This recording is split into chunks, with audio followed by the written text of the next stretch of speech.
Muy buenas tardes, queridos estudiantes de Sociología General. Bienvenidos a su tercera clase de la asignatura. En esta sesión de clases vamos a hacer dos cosas, fundamentalmente. La primera parte de este encuentro académico la voy a dedicar a hacer un pequeño, muy pequeño repaso de los conceptos fundamentales que hemos visto ya en las primeras dos sesiones de clase. Vamos a hacer un pequeño repaso, ¿verdad?, para tener presente la raíz de donde venimos, la raíz académica, teórica de donde venimos, los conceptos fundamentales. Y en la segunda parte vamos a entrar ya a una nueva temática que se refiere al problema de la objetividad en el campo de las ciencias sociales y en el campo de la sociología crítica como parte de las ciencias sociales. Es decir, en la segunda parte pues vamos a entrar ya a una nueva temática con ese título, el problema de la objetividad en las ciencias sociales y en la sociología crítica como parte de las ciencias sociales. Pero, repito, la primera parte vamos a tratar de hacer un pequeño repaso para tener frescos los conceptos, las ideas fundamentales con las cuales venimos trabajando desde el primer encuentro académico con ustedes.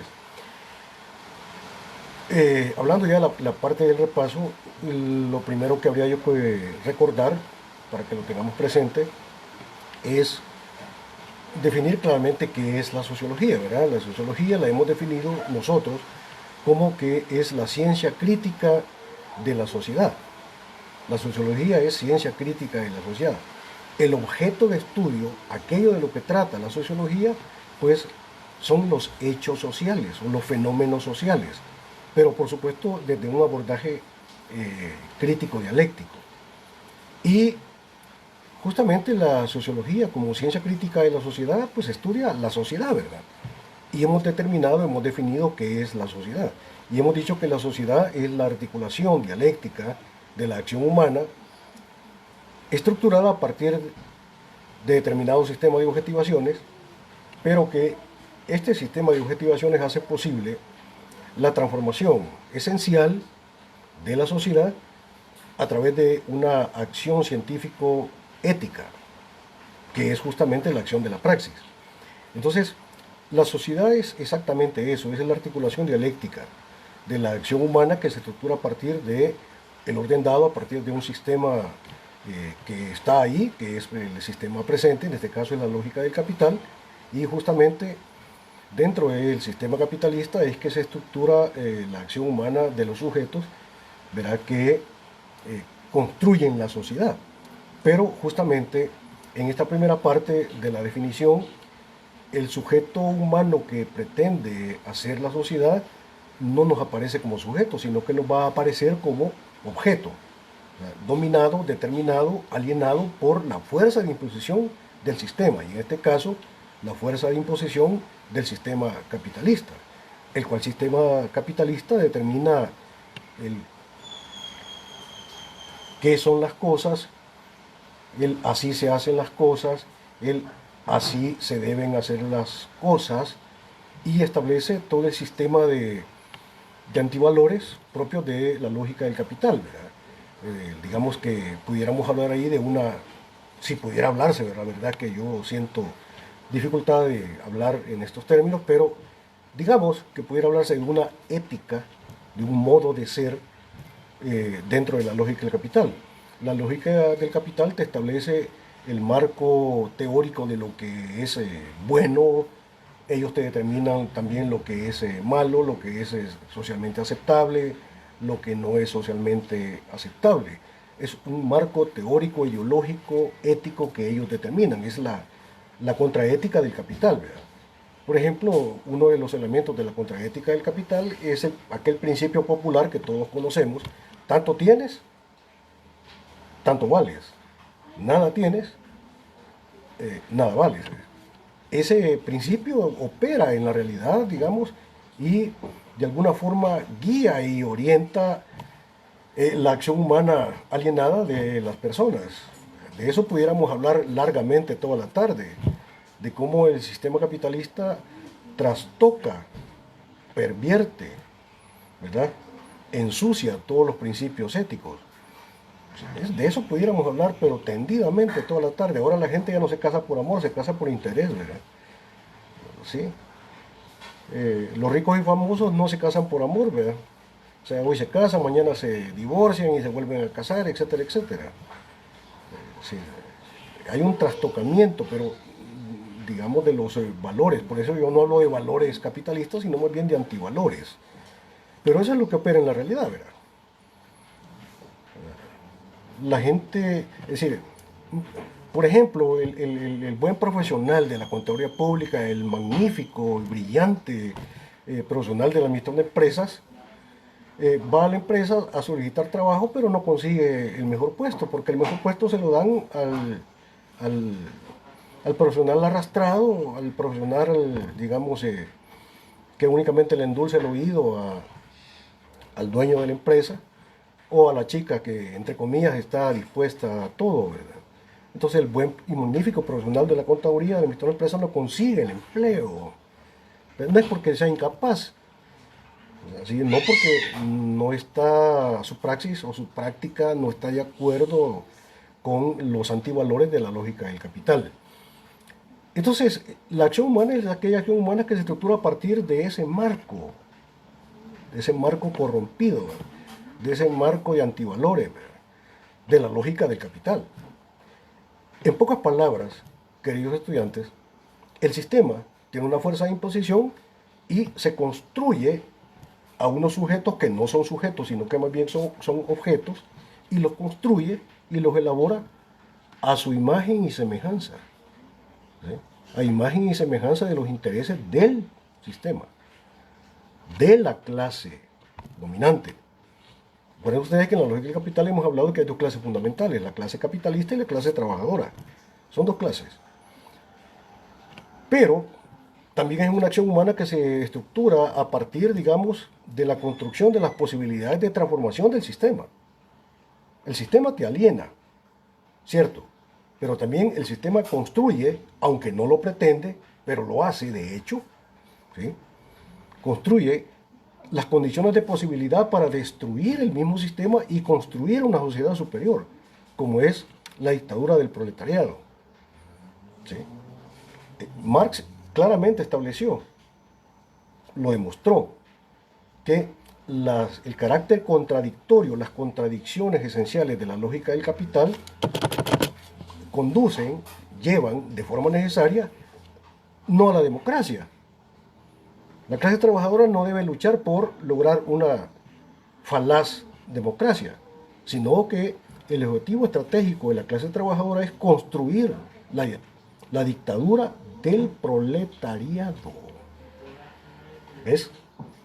Ahí empezamos ya a diferenciar lo que es una sociología burguesa, una sociología reaccionaria, conservadora, de una sociología crítica. Normalmente los sociólogos burgueses te van a hablar de que la lucha del pueblo tiene que ser para el logro de la democracia. Sí, de la democracia burguesa. Esa que consiste en ir a votar, a cambiar un diputado por este otro, etcétera, etcétera. ¿De acuerdo? La sociología crítica, revolucionaria, dialéctica, te dice claramente que el objetivo estratégico de la clase trabajadora es destruir el sistema, no modificarlo, no embellecerlo, no democratizarlo, no, destruirlo y construir la dictadura del proletariado como una nueva sociedad en donde la clase dominante ya no son los capitalistas, la clase dominante que aparece porque si hay una clase dominante es la clase trabajadora. ¿Sí? Y por tanto el Estado en la dictadura del proletariado es el Estado que está al servicio de los intereses de la clase trabajadora. ¿Sí? ¿Ves? Y entonces, claramente es un Estado dictatorial. El Estado socialista, el Estado de la dictadura del proletariado, es una dictadura. ¿Sí? Es una dictadura, señor. No es una democracia, es una dictadura, pero es la dictadura de la clase trabajadora. En el capitalismo también el Estado es una dictadura, sí, pero una dictadura de la clase capitalista. ¿Ves? No se trata de luchar por la democracia, eso es una falacia. Eso es como querernos dar a tolito con el dedo, nada más, ¿verdad? De ninguna manera. La sociología crítica, científica, siempre va a hablarte con claridad, sin andar con engaños.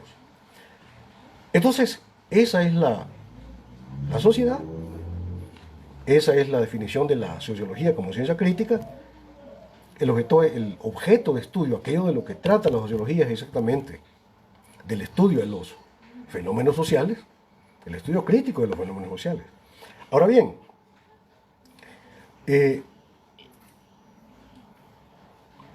la acción humana en la sociedad concreta, estamos hablando del capitalismo, esa acción humana que se da dentro de la lógica del capital es básicamente de dos tipos de acciones humanas. El primer tipo de acción humana dentro de la lógica del capital, como ya lo dijimos en las dos sesiones anteriores, el primer tipo de acción humana es el tipo de acción alienada.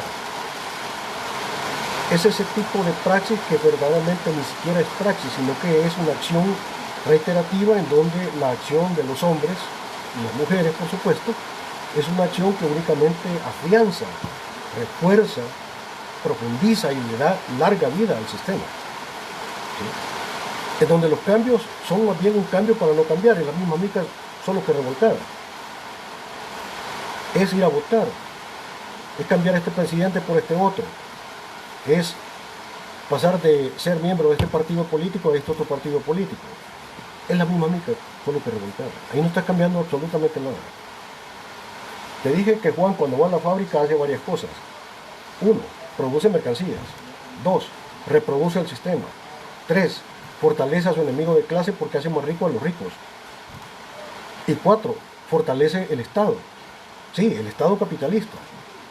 Y el Estado capitalista, todo Estado capitalista, todo, sin excepción, ya sea que estemos hablando del Estado salvadoreño, el Estado norteamericano, el Estado alemán, el Estado ruso, cualquier Estado es exactamente, es una dictadura. Sí, pero es la dictadura de la clase dominante, la dictadura de la clase capitalista. ¿Y cuál es la función general del Estado capitalista? Garantizar la reproducción del sistema. ¿De cuál sistema? Pues del sistema capitalista. El poder del Estado capitalista está en función de velar por los intereses de la clase dominante. Y la clase dominante es la clase capitalista. ¿Y quién te ha dicho a vos que el Estado está ahí para velar por los intereses de la mayoría? ¿Quién te dijo eso? ¿Y por qué le creíste? Por eso es importante estudiar sociología, para que te vayas esclareciendo realmente de lo que las cosas son. El Estado vigente, el Estado capitalista, es el Estado de la clase dominante.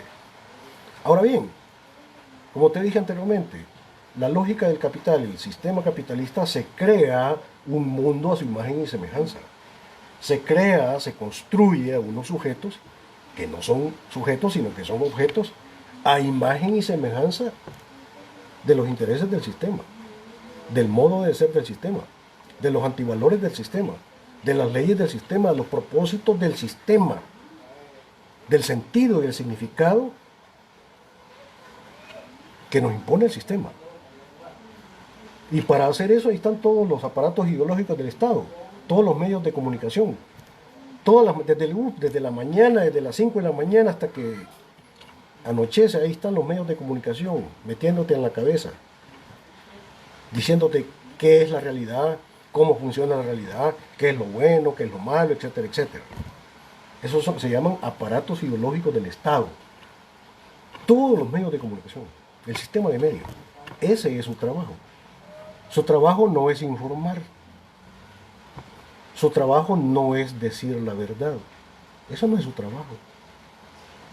Su trabajo es alienarte, construirte como objeto, como zombie, para que sigas pensando y termines pensando de acuerdo con el sistema quiere que penses. Punto. El primer tipo de praxis es una praxis que es una praxis alienada. Uh-huh. Entonces, la acción humana que se da en el contexto de la praxis alienada es una praxis que reproduce y perfecciona el sistema vigente. Pero en ese sentido, primero no hay praxis. El hombre como objeto, como cosa, la clase trabajadora convertida en mercancía, no genera praxis. Genera una acción reiterativa. ¿Sí? En ese mismo sentido, la acción humana que se da en ese ámbito de la praxis alienada no cuestiona el sistema. El sistema se le plantea como un absoluto frente al cual no hay nada que hacer, más que adaptarse. Y si querés ser un hombre o una mujer de éxito, tenés que jugar con las leyes del sistema. ¿Sí? Con las picardías mismas del sistema. Es como te dije, el buen trabajo del buen profesional de la contabilidad pública, el buen profesional de la administración de empresas, no lo consigue el estudiante mejor formado en la facultad. Lo consigue el chero del gerente, el amigo de chupa del gerente. Eso consigue los mejores chances. Y aquella chica del 90, 60, 90, que está, entre comillas, dispuesta a todo. Así funciona la lógica del capital. ¿Ves? Diría yo que hay una perversión incluso del carácter profesional de la praxis. Bien, pero ese es el primer tipo, digamos, de acción humana que se da. El segundo tipo de la acción humana que se da dentro de la lógica del capital es la acción humana con carácter revolucionario. Uh-huh. Claro, hay praxis alienada, pero también hay praxis revolucionaria. Si no hubiera praxis revolucionaria, no hubiera cambio social. Pero de hecho hay cambio social. Recordemos de dónde venimos. A lo largo de toda la historia de la sociedad, venimos del comunismo primitivo, de ahí pasamos al esclavismo. ¿Sí? Del esclavismo se pasa al modo de producción feudal, y del modo de producción feudal se pasa a el capitalismo. Ha habido cambio social. Por tanto, ha habido historia. El cambio social es posible. Y si no fuera posible, todavía estaríamos en el modo de producción del comunismo primitivo o estaríamos todavía en la época del esclavismo clásico. Pero no, la sociedad ha ido cambiando. ¿Pero por qué ha cambiado la sociedad? Porque hay praxis revolucionaria. Porque hay cambio social. El cambio social es posible a partir de la crítica del sistema. Ahora bien, esta praxis, que puede ser praxis revolucionaria, es una acción que es praxis en tanto que cuestiona y transforma esencialmente el sistema vigente para construir una sociedad superior. Cuando yo hablo de sociedad superior, queda aquello como en abstracto. No, les voy a decir claramente. La sociedad superior, científicamente determinada, como el deber ser, como el hacia dónde nos estamos moviendo y nos debemos mover, es la dictadura del proletariado. ¿Sí? Como fase previo para construir el socialismo científico. Hacia allá vamos.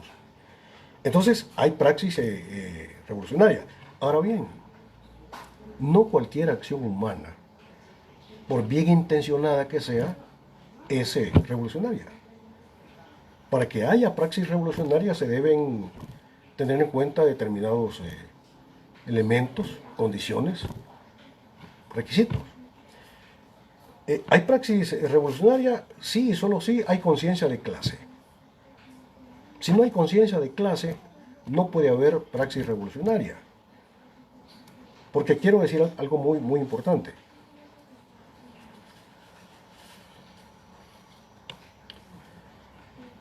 Estoy en estas fachas con el suéter y la gorra porque en Cojutepec ha estado lloviendo muy fuertemente, ¿verdad? Acá en Cojute, ¿verdad? Por eso estoy de esta manera. La conciencia de clase, ¿qué es? Es estar consciente de la clase a la cual pertenece la clase trabajadora. Volvemos al ejemplo de Juan como trabajador de una empresa de los Poma, que son uno de los ricachones del país. Pero Juan, de hecho, por haber sido contratado por un salario, ¿sí? Y a través de la contratación salarial se le paga $10 diarios, él de hecho, quiera o no quiera, esté de acuerdo o no esté de acuerdo, lo sepa o no lo sepa, por el hecho de ser un trabajador asalariado que está en contacto directo con los medios de producción en un proceso de producción de zapatos, él de hecho es obrero. De hecho, le guste o no le guste, punto, él es obrero. Entonces digamos que Juan en sí es un obrero, pero él no lo sabe. Ni siquiera sabe qué significa ser obrero. Ni siquiera sabe que existe la clase trabajadora, la clase obrera. No lo sabe. Entonces, él en sí es obrero, pero como no tiene conciencia de su propia realidad, y esa es la importancia de la sociología crítica, que te ayuda a entender tu propia realidad. Cuando Juan comienza a darse cuenta de que él pertenece a la clase trabajadora, que vive en un sistema capitalista, y en el sistema capitalista hay clases sociales, y que esas clases sociales tienen intereses antagónicos. Antagónicos significa no conciliables. Sí, no conciliables. Es una lucha a muerte. No es una lucha como por ejemplo la que se da en el cuadrilátero de dos boxeadores, ¿verdad? Empiezan el boxeo, la lucha, etcétera, etcétera, y comienzan a darse penca los dos, ¿verdad? Pero al final, ahí hay un conflicto, ¿verdad? Entre el boxeador A y el boxeador B. Sí. Pero al final de la pelea terminan abrazándose, felicitándose el uno al otro de que lo hizo bien, etcétera, etcétera. Esa no es una lucha irreconciliable. ¿Sí? O como cuando te peleas con la novia, ¿verdad? Y entonces se distancian, digamos, por un par de días y después ya al tercer día ya van a comer pupusas juntos de la mano, ¿verdad? Y a darse besos. Allí hubo un conflicto, pero ese conflicto no es irreconciliable, es conciliable.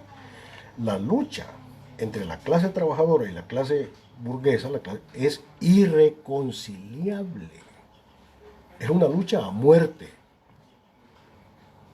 No hay conciliación, no hay acuerdo. No es posible los acuerdos. Es agua y aceite. Por eso la cuestión aquella de los acuerdos de paz es realmente una idiotez. Ahí perdió la clase trabajadora.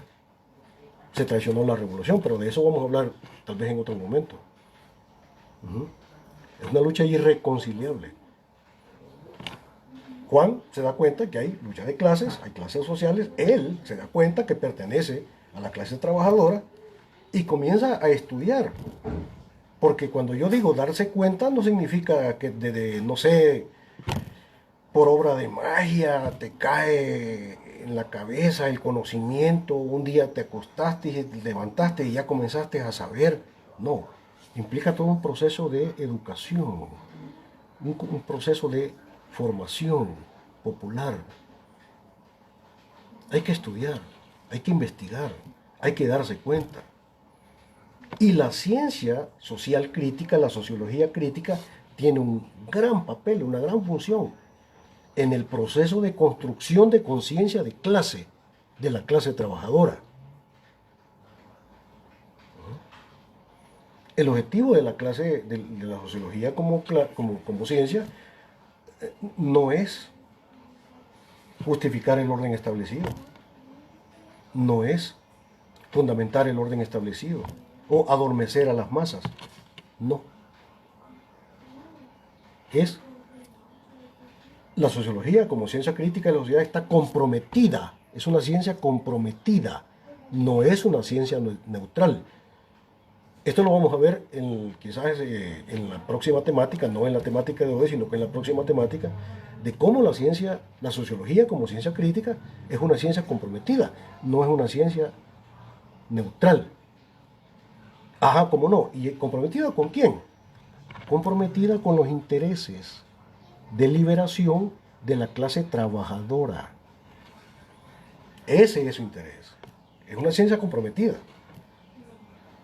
con el cambio revolucionario. Pero claro, yo voy a explicar por qué. ¿Por qué es una ciencia comprometida? No le queda de otra. Entender esto es muy importante, es fundamental. Muchos sociólogos graduados de la Universidad Nacional ni siquiera entienden esto, no saben. Andan más perdidos que Adán y Eva en el Día de las Madres. No saben. Pero no tienen la culpa ellos. Bueno, un poco sí, un poco no. Un poco no porque sus profesores así lo formaron.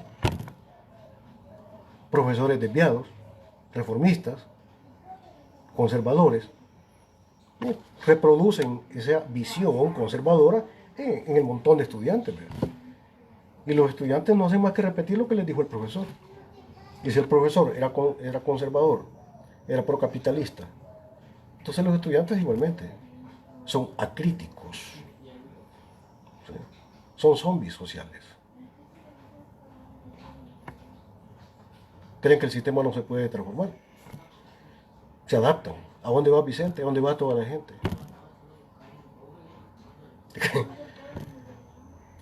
Con los estudiantes con los cuales yo tuve la oportunidad de terminar todo el curso de filosofía, ellos se acuerdan, bueno, algunos de ustedes no se acuerdan porque no logré terminar el curso de filosofía con ustedes.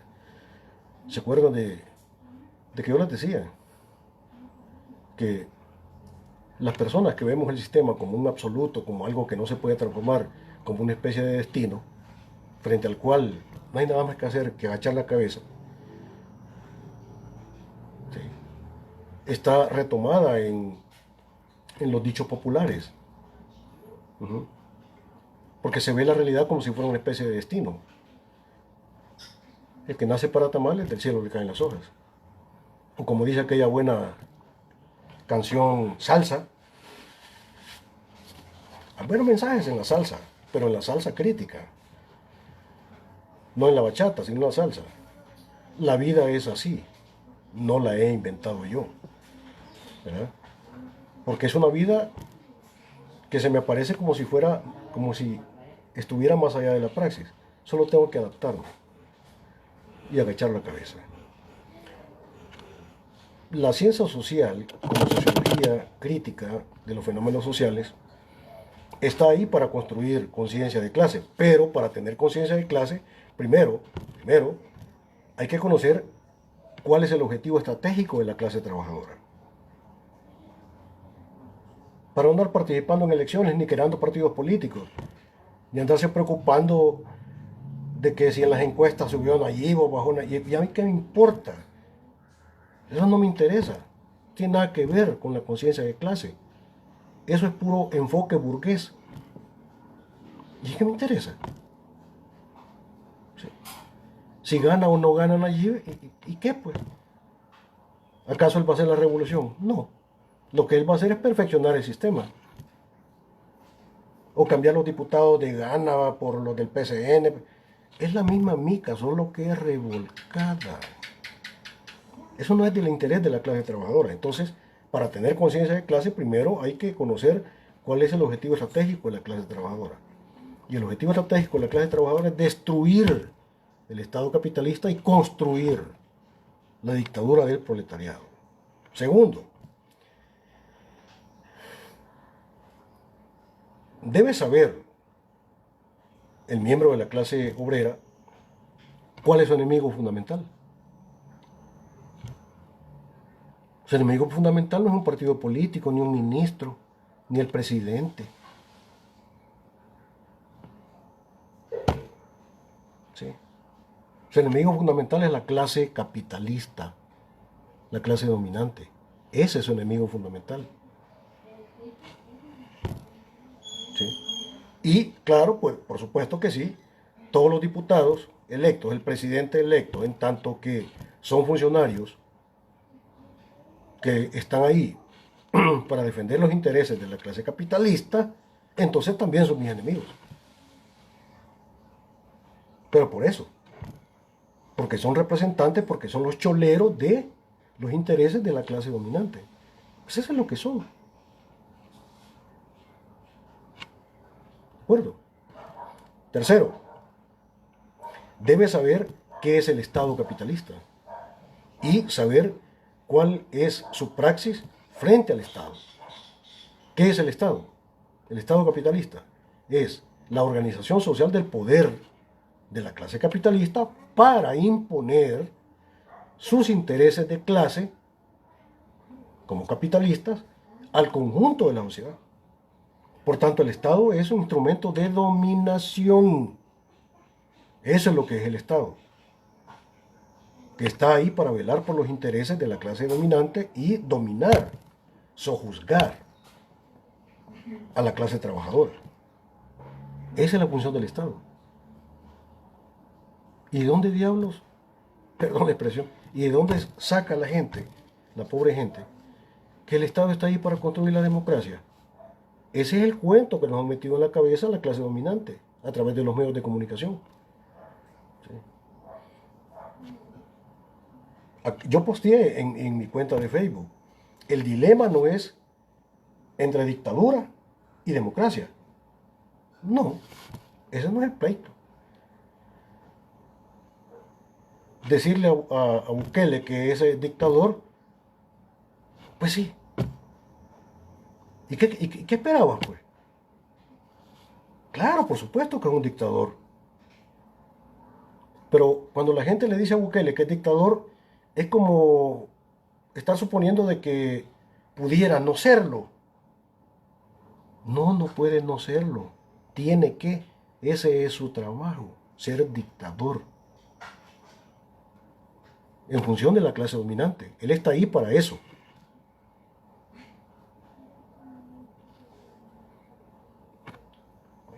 El dilema no es entre dictadura y democracia. No, el dilema es entre dictadura burguesa y dictadura proletaria. ¿El Estado capitalista es una dictadura? Sí. No es una democracia. No puede ser una democracia. Porque no está ahí para defender los intereses del pueblo. ¿El Estado socialista es una dictadura? Sí, claro, por supuesto que es una dictadura, sí, pero una dictadura de la clase trabajadora. Entonces brincamos de una dictadura a otra dictadura, solo que la primera dictadura es la dictadura de los ricos y la segunda dictadura es la dictadura de los pobres, punto.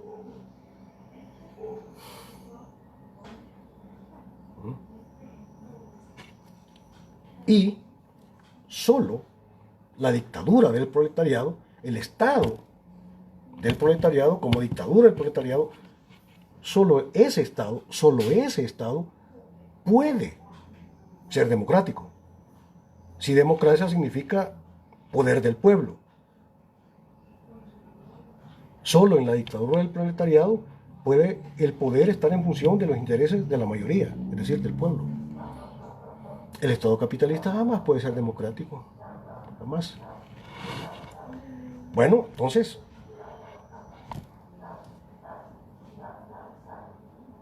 y por último, para tener conciencia de clase, la clase trabajadora tiene que saber diferenciar entre reforma, una praxis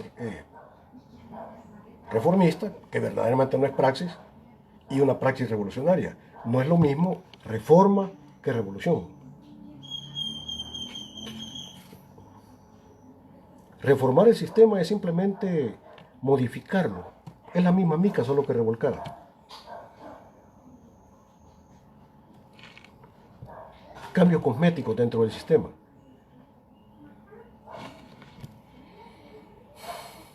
La gente cree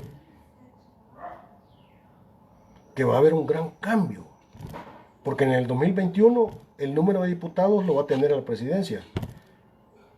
la mayoría de diputados van a ser de nuevas ideas y de ganas, y cree que ese es un gran cambio. No, eso es un cambio cosmético. Es la misma mica, solo que revolcada. Al final, solo va a cambiar el modo de hacer lo mismo, pero van a seguir haciendo lo mismo. ¿Y qué es lo mismo? Velar por los intereses de la clase dominante. Eso es todo. Esa es reforma. Revolución es, ¿sí?, tocar las estructuras esenciales del sistema, destruir el sistema y construir una sociedad diferente, en donde los sujetos vivan como sujetos y no como objetos. Eso únicamente puede lograrse en la dictadura del proletariado, en un Estado socialista. Solo así puedes tener conciencia de clase, pero no solamente una conciencia de clase, que pareciera ser que yo estoy diciendo que basta con conocer, que es un acto intelectual. No, es un acto teórico práctico. ¿Sí? La conciencia de clase guía la acción revolucionaria, porque nadie puede transformar lo que no conoce. De ahí la importancia de la sociología crítica. Hasta aquí un largo repaso de lo que ya hemos visto. Ahora vamos al tema del día de hoy. Y el tema de hoy está referido al problema de la objetividad en las ciencias sociales.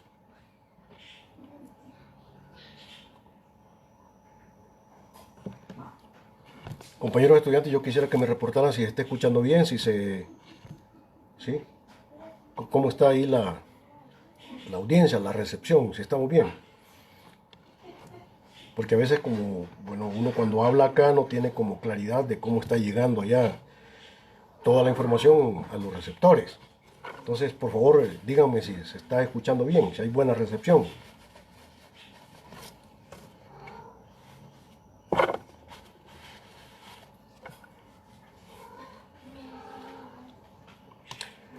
Entonces, el tema para este tercer encuentro es el problema de la objetividad en las ciencias sociales. Quiero empezar diciendo esto. La sociología como ciencia, y como ciencia crítica de la sociedad, que estudia los fenómenos sociales, pretende establecer verdades. Claro, verdades científicas. Y en tanto que son científicas, estas verdades tienen que ser objetivas. Ahora bien, uno puede preguntarse, ¿puede la sociología, como ciencia crítica de la sociedad, establecer verdades objetivas? Puede. Pero antes de responder a la pregunta tenemos que poner en claro qué significa ser objeto, qué significa ser objetivo, que hay que entender por objetividad. No podemos dar por supuesto de que ya sabemos. No, no sabemos. Tenemos que ver qué significa ser objetivo. Y para esclarecer esto voy a dar un pequeño rodeo. Y quiero un poco decir que en el campo de las ciencias naturales en el siglo XIX, ¿verdad?, en el campo de la ciencia natural, que se contradistingue de lo que es el campo de la ciencia social, pero en el campo de lo natural, la ciencia natural, en el siglo XIX, y debo decir también que la sociología surge como ciencia en el siglo XIX, pero en el siglo XIX, las ciencias naturales, para ellos, objeto es aquello que está fuera del sujeto, como una especie de alteridad absoluta. Debemos entender que alter es una palabra que significa lo otro, es la condición de ser otro, ¿verdad? Todo lo que no soy yo, lo que está fuera de mí, es un alter. Entonces, para la ciencia natural del siglo XIX, objetivo es aquello que está fuera de mí, como algo que es totalmente otro, es decir, que está más allá de la praxis, que no es producto de la praxis. Entonces, algo objetivo es aquello que está fuera de mí, algo que no soy yo, algo que está más allá de la subjetividad, ¿sí? Y que se me opone, se está frente a mí como algo que es absolutamente otro, como una alteridad absoluta. Ahora bien,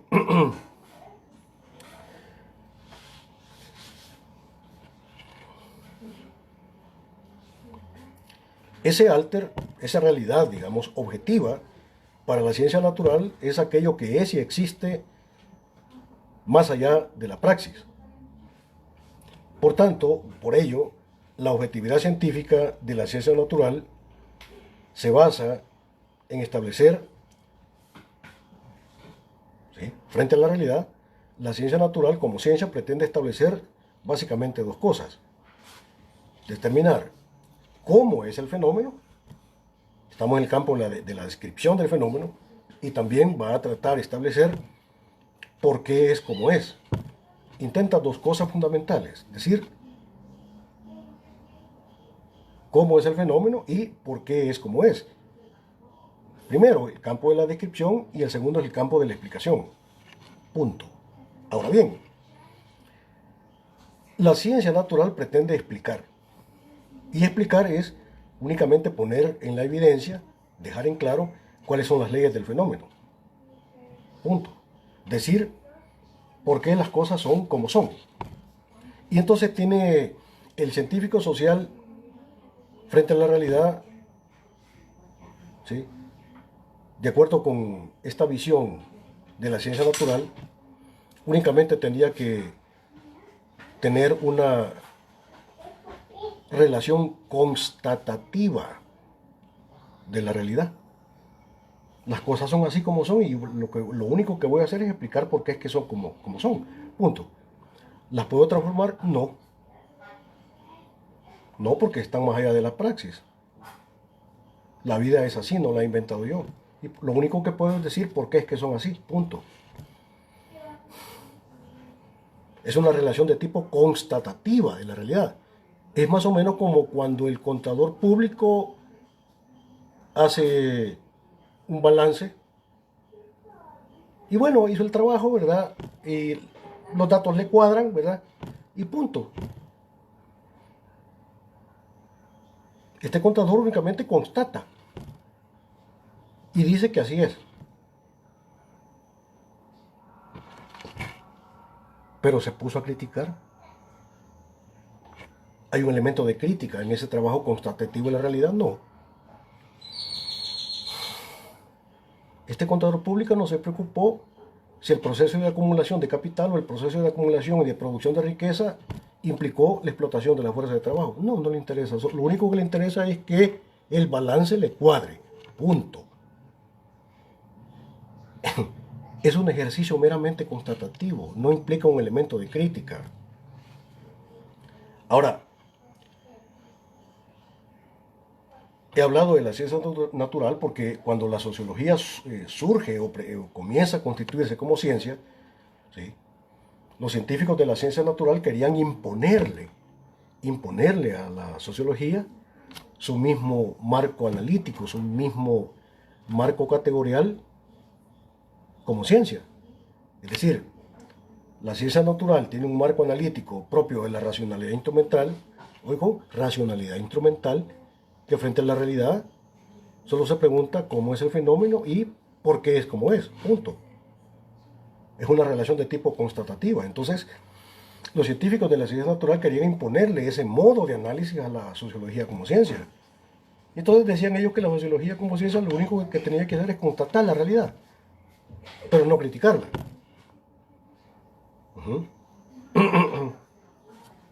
Esa es la racionalidad instrumental. Ahí, como digo, no hay una dimensión crítica que pretenda determinar lo que el fenómeno debe ser.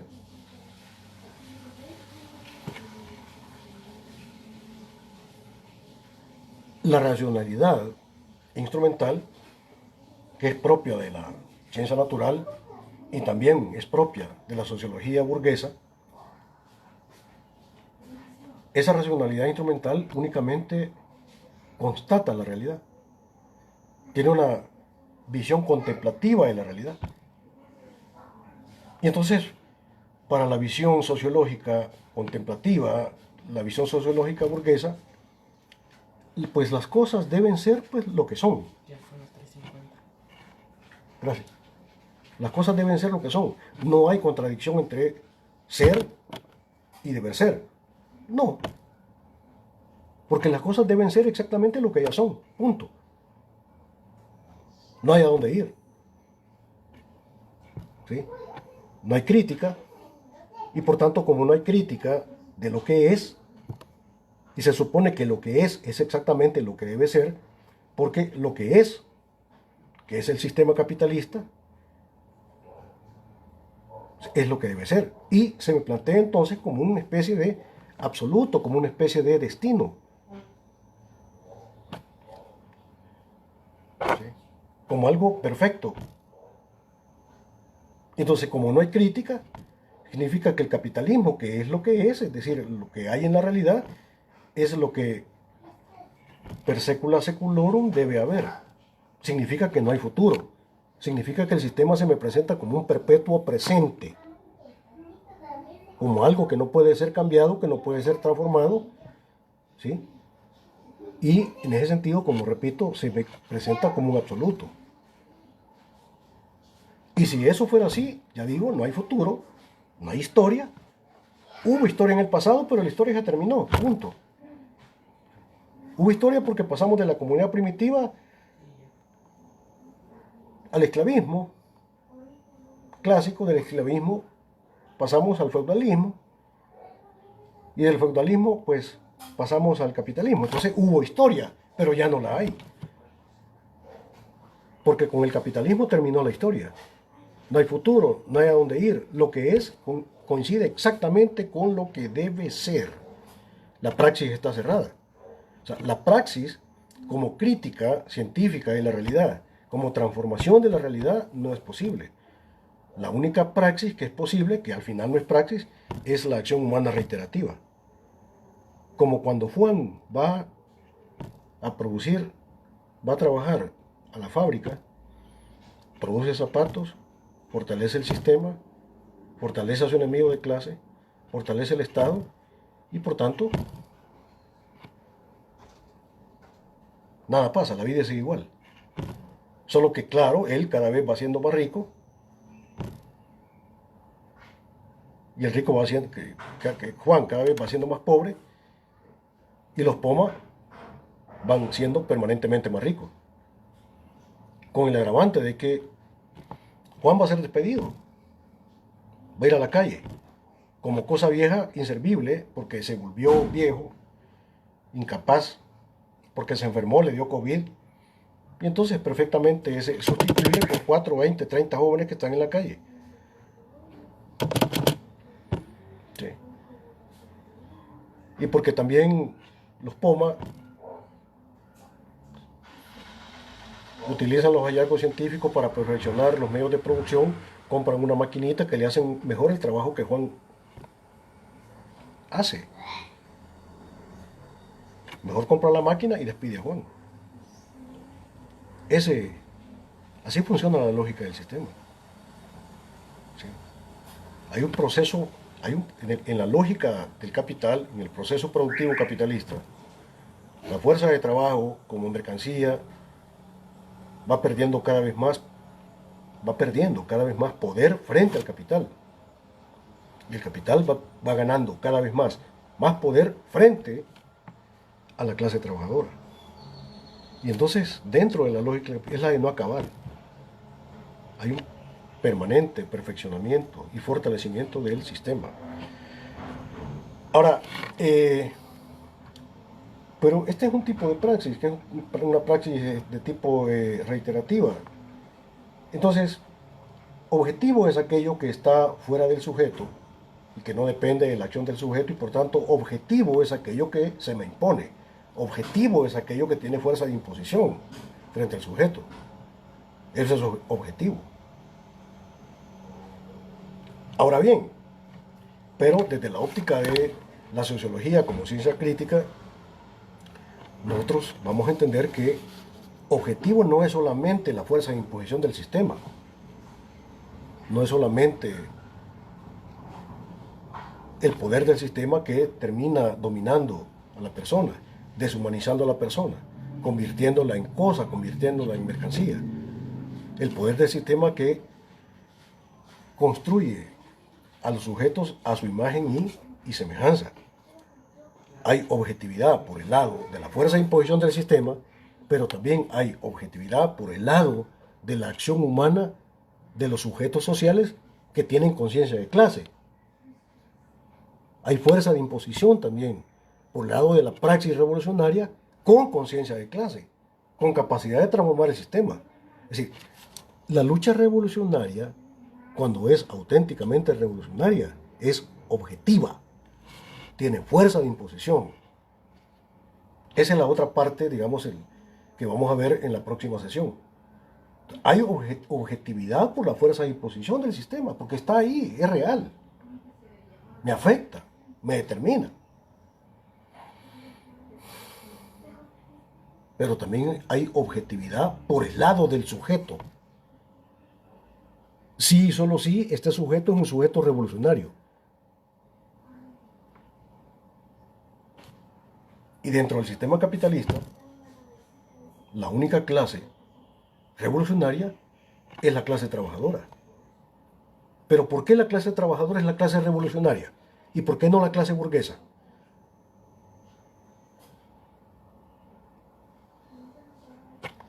Quiero que ustedes me respondan. ¿Cuál de las dos clases fundamentales es la única clase que está obligada y que tiene el interés de transformar el sistema? Díganme. ¿Ustedes creen que la clase capitalista está interesada en transformar el sistema? En cambiar el sistema y construir otro sistema. ¿Y por qué lo van a hacer si les va muy bien en el sistema capitalista? Solamente la clase trabajadora es la clase que está estructuralmente obligada a revolucionar el sistema. ¿Pero por qué? Porque el sistema lo mata, el sistema lo deshumaniza, el sistema lo aniquila. Tiene que. Significa que solo desde la práctica crítica, teórico-práctica de la clase trabajadora puede haber futuro. Porque el objetivo estratégico de la clase trabajadora no es mantener el sistema, sino revolucionarlo, cambiarlo. Solo desde la óptica de ellos puede haber futuro. Dos, solo desde la óptica de la clase trabajadora puede haber transformación dialéctica de la realidad, pasar o realizar la negación de la negación del sistema.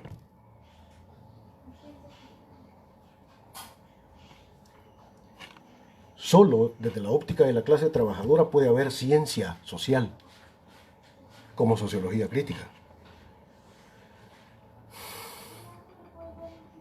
Yo quiero preguntarles a ustedes, ¿por qué los burgueses, o por qué sus funcionarios, sus choleros, sus funcionarios públicos, no aparecen por la televisión y dicen claramente las cosas como son? ¿Por qué no salen por televisión o en los periódicos diciendo que sí, como no, ¿verdad? Ellos son ricos por la sobreexplotación de la fuerza de trabajo, ¿verdad? Y que su riqueza se amasa a partir de la explotación de la fuerza de trabajo. ¿Por qué no lo dicen? ¿Que acaso no es cierto? ¿Cómo no? Es cierto. Pero jamás lo van a decir. Es decir, la clase capitalista necesariamente tiene que mentir. La clase capitalista necesariamente tiene que ocultar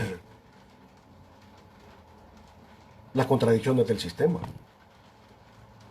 ¿Por qué no salen ellos, los burgueses, por televisión diciendo que ellos contratan a la fuerza de trabajo como mercancía, por un salario, y que realmente no les interesa si son humanos o tienen sensibilidad o si son necesitados? No. Los contratan solamente por un salario, solamente si les sirven. Y cuando ya se ponen viejos o se enferman o les entra el COVID, los despiden. Significa que no los contratan en tanto que son seres humanos, sino en tanto que son fuerza de trabajo, en tanto que son mercancía. Pero ¿por qué los burgueses no salen diciendo eso por la televisión? ¿Que acaso no es cierto? ¿Cómo no? Es cierto. Pero jamás lo van a decir. Tienen necesitan mentir, necesitan encubrir sus verdaderos intereses. La clase burguesa necesita mentir, necesita lanzar enfoques ideológicos encubridores de la realidad. Por eso, desde el punto de vista de la clase burguesa, no puede haber ciencia social. Porque la ciencia, como ciencia social, tiene que decir la verdad. Los burgueses no pueden decir la verdad. No les conviene. Solo la clase trabajadora puede decir eso. Para la clase dominante, la mentira es su aliada. Para la clase trabajadora, la verdad y la ciencia es su aliada. Entonces, entendamos esto. Solo desde el punto de vista de la clase trabajadora puede haber ciencia social.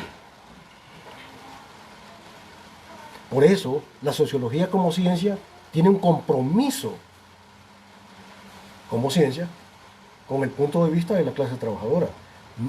La sociología no tiene un compromiso con los intereses de la clase burguesa. Tiene un interés, está relacionada. Es una ciencia comprometida con la clase trabajadora. Pero dejémoslo hasta acá, muchachos, y en la próxima sesión vamos a terminar, digamos, este tema, ¿sí? Y vamos a iniciar otra temática. Quisiera pedirles, suplicarles que, por favor, bajen de mi cuenta de Facebook el documento de apoyo que yo les posteé desde el día de ayer. Estúdienlo, por favor.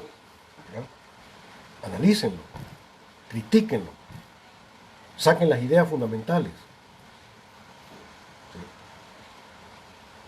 Yo en los parciales, ¿qué les voy a preguntar? Pues esto es lo que les acabo de compartir. Pues eso es lo que les voy a preguntar, ¿verdad? Entonces, por favor, les pido y les suplico que estudien ese documento de apoyo y dejemos esto hasta el día esta hora de la tarde y vamos a continuar el próximo miércoles, siempre a las 3 de la tarde. Pasen una buena tarde, descansen, estudien, seamos críticos, científicos, críticos, ¿verdad?, de la realidad social, aprendamos a ser sujetos y no objetos manipulados por el sistema. ¿De acuerdo? Yo creo que el primer interés y el interés más importante de un estudiante tiene que ser el de tener acceso a una buena educación. Ese es el interés importante, más importante, fundamental. El interés más importante no es pasar, ¿no? Es tener una buena educación. ¿Sí? Buenos docentes, buenos catedráticos, con conciencia crítica. Un estudiante no debería aceptar a un académico conservador, no debería aceptarlo, debería darle vergüenza. Tenemos que despertar la conciencia crítica, tener conciencia de clase, tener una praxis de clase. Pasen buenas tardes y nos vemos hasta el día miércoles a las 3 de la tarde.